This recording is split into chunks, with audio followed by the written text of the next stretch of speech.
Piwelingku anggitanipun Wahyu Adi.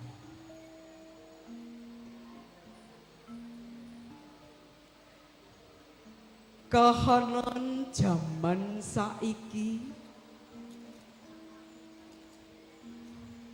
akeh wong kandha jagat saya tuwa.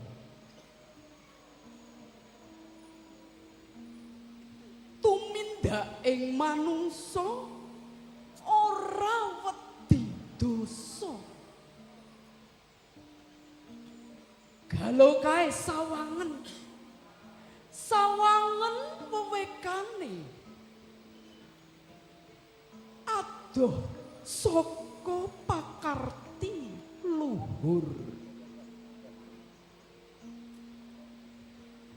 Wekasan padha kejegur ing juranging kasangsaran.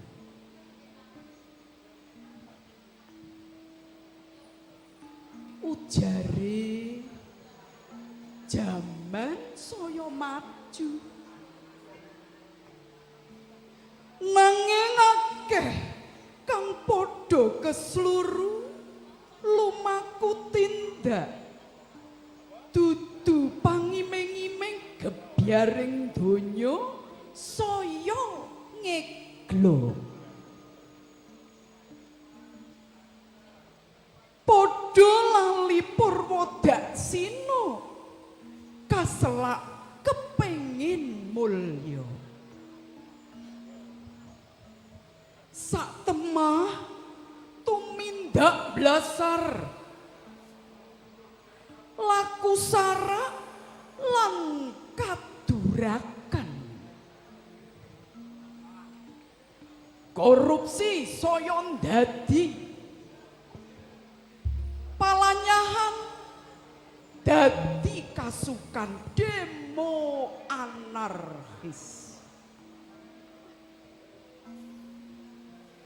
Tumindak waton sulaya saya ndodro.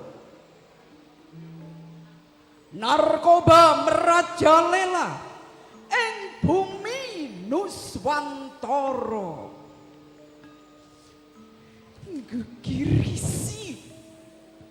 Gegirisi apa kang bakal dumadi?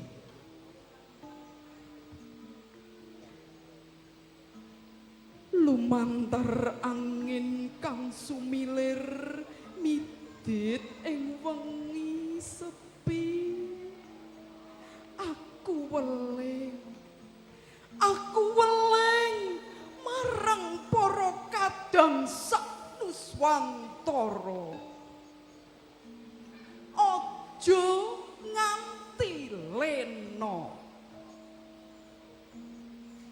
Payo gumbrega tumandang karya hembangun praja. Padha dieling kanca, rumangsa handarbeni wajib melu hangkrung kebi. Luhur kuncaraning praja gumantung saka luhuring budaya. Rawe-rawe rantas, malang-malang putung, payo bareng tumandang preh mulyaning negara.